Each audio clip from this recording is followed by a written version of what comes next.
Saviez-vous que cet aéronef, conçu en Argentine dans les années 60, a combattu pendant la guerre des Malouines et qu'il a même été considéré comme un si bon avion par les Anglais qu'ils en ont emporté 5 au Royaume-Uni pour les évaluer? Nous parlons de l'IA-58 Pucará, une pièce unique dans l'histoire de l'aviation militaire latino-américaine.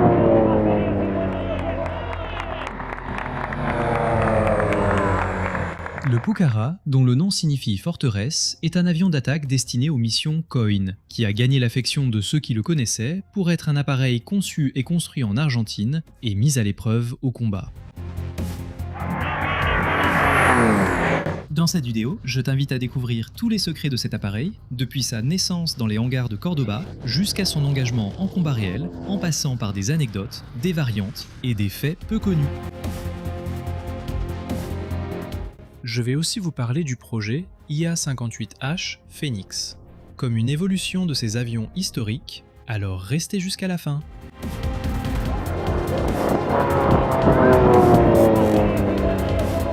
Bienvenue dans une nouvelle vidéo de l'Aeropedia del Mundo d'Aviación.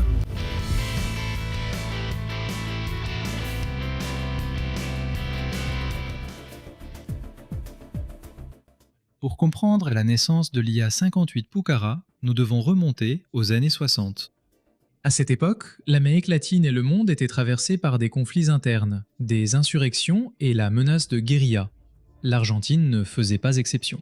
L'armée de l'air a identifié un besoin clair: disposer d'un avion d'attaque léger capable d'opérer depuis des pistes non préparées, avec une bonne autonomie et endurance, idéal pour les opérations de contre-insurrection, ou COIN selon le sigle anglais. Dans différents conflits à travers le monde, des avions comme le Skyrider, le Texan ou le T-28 Trojan ont été utilisés, ainsi que bien d'autres.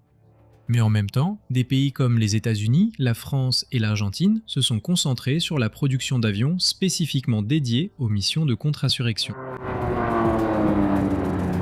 La France a finalement annulé les projets lorsque les conflits en Algérie et en Indochine ont pris fin. Mais les États-Unis ont fini par produire le Rodwell OB-10 Bronco et l'Argentine le Pucará. Ainsi, ce furent les deux seuls appareils spécifiquement conçus pour ces missions COIN qui ont été produits en série et engagés au combat.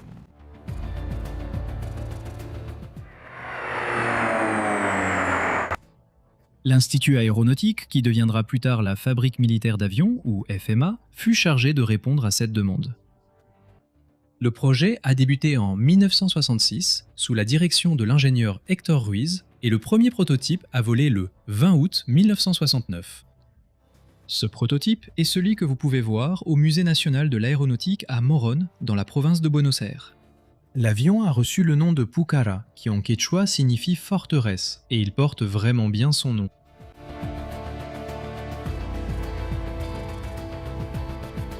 Le premier prototype a effectué son premier vol le 20 août 1969. Sa vie opérationnelle n'a commencé qu'en 1975.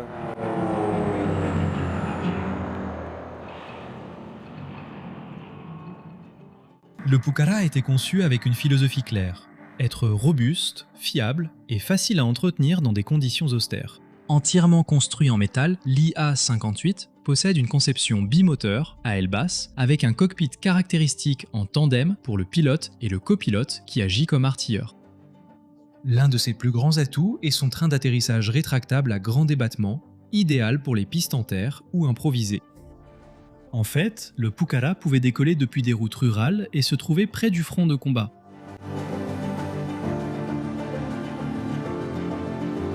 Au début, le prototype était propulsé par des moteurs turbopropulseurs Garrett TPE 331 de fabrication américaine. Cependant, les appareils de série étaient équipés de turbines d'origine française Turbomeca Astazu, qui étaient un peu plus puissantes, actionnant des hélices tripales à Pavaria. Cette configuration donnait au Pucará une vitesse maximale de 500 km/h et une autonomie proche de 1000 km, suffisante pour couvrir de vastes zones. Curieusement, à une époque où de nombreux pays misaient sur des avions à moteur à réaction, l'Argentine a opté pour une conception turbopulsée, qui était plus économique, plus polyvalent et offrait de meilleures performances en vol à basse altitude, essentielles pour les missions COIN.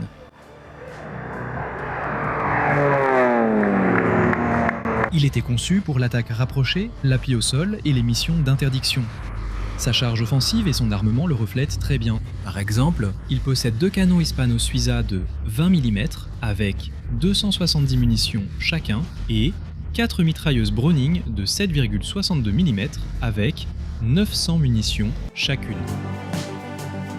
Il pouvait également porter 1500 kg de bombes, de roquettes ou de réservoirs supplémentaires ou de pods de mitrailleuses répartis sur 6 points d'emport, 2 sous les ailes et 1 ventral. Cela lui confère une capacité très importante contre les véhicules légers, les positions d'infanterie et les cibles mobiles. De plus, sa capacité à rester en vol pendant de longues périodes le rendait idéal pour les missions de patrouille et de dissuasion.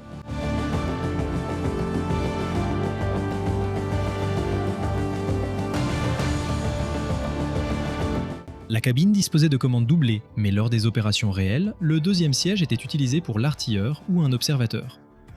Son avionique était basique mais fonctionnel. Par exemple, il n'était pas équipé d'un radar.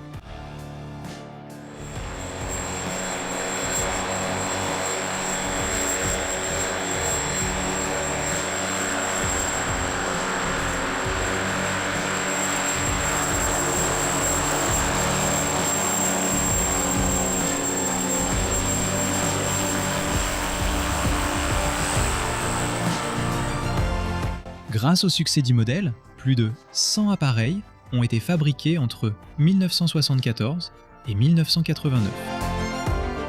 À part l'Argentine, 3 unités ont été vendues à la Colombie, qui les a retirées du service en 1998, puis les a cédées à l'Uruguay.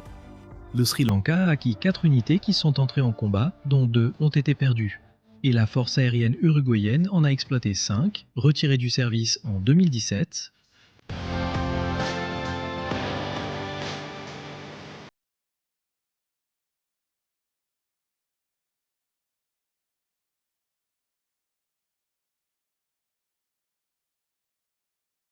L'IA-58C, Pucara Charlie, était une version monoplace conçue avec l'expérience de la guerre des Malouines. Celui-ci avait une plus grande capacité pour les missions anti-navires et anti-hélicoptères. La verrière avant avait été retirée et il était équipé d'un canon DEFA de 30 mm. Il pouvait également emporter des missiles RR, Matra R550 Magic et le missile anti-navire argentin Martin Pescador. Il possédait encore plus de blindage et des systèmes encore plus avancés. Un seul prototype de ce modèle a été construit, qui a volé pour la première fois le 30 décembre 1985. L'armée de l'air argentine avait prévu d'en produire 15 exemplaires, mais le projet a été abandonné faute de financement.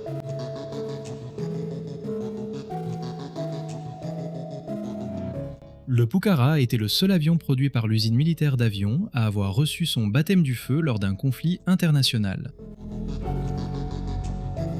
Entre mai et juin 1982, pendant la guerre des Malouines, il a été utilisé pour des missions d'appui au sol, de reconnaissance et de chasse aux hélicoptères. À la fin de la guerre, plusieurs avions Pucara ont été capturés par les Anglais, emmenés en Angleterre pour être évalués, et l'un d'eux a été fait voler d'avril à septembre 1983. Aujourd'hui, cet appareil repose au musée de la RAF à Codford.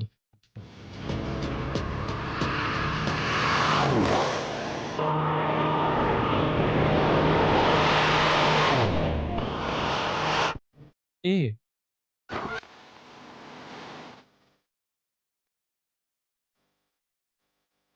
il possède une vitesse maximale de 520 km/h, mais sa vitesse de croisière est de 430. Il a un plafond de service d'environ 10 000 mètres d'altitude et une autonomie sans réservoir externe de un peu plus de 3000 km.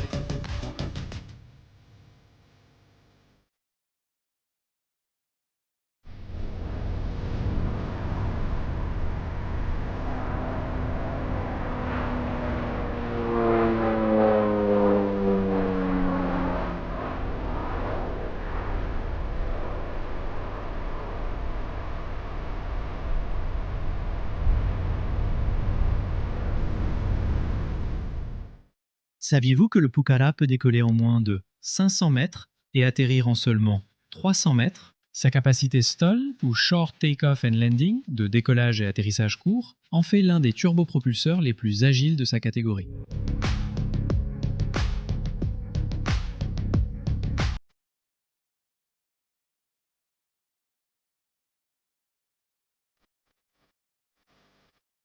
Bien que le IA-58 Pucará ait été officiellement retiré du service de la force aérienne argentine en 2019, son histoire ne s'est pas arrêtée là. Au cours des dernières années, un ambitieux programme de modernisation a cherché à lui donner une nouvelle vie opérationnelle.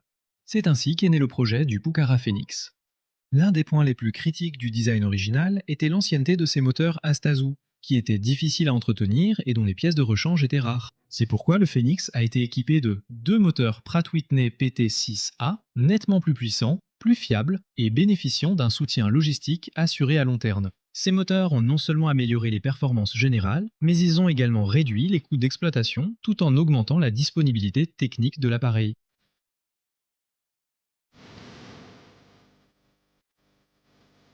Il est équipé de dispositifs électroniques de production nationale FitchView et de Limbab, qui comprennent un capteur de vision optique multispectrale, ce que l'on appelle FLIR selon son sigle en anglais, un système satellitaire de liaison de données en temps réel, un désignateur laser, un radar à synthèse d'ouverture, entre autres améliorations. L'idée est de l'utiliser comme avion de surveillance et de reconnaissance.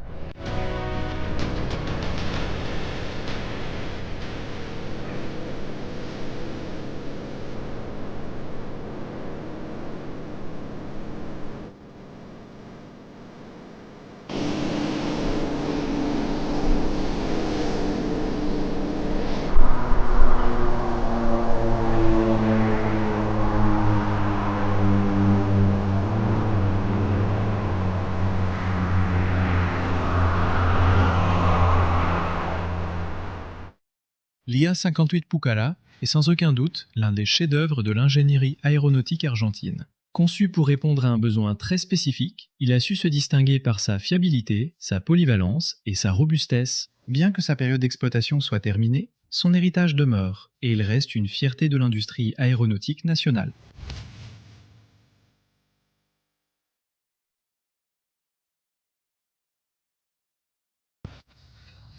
A bientôt pour un nouvel vidéo de l'aéropédia del mundo d'aviation. Un si bon avion fait par les Anglais? Non, je n'aime pas comment ça sonne. Allons-y. Allons-y. Le verre est haut. Si tu as déjà été à Cordoba, si tu as déjà été, Puchara était prévu pour la... Ah,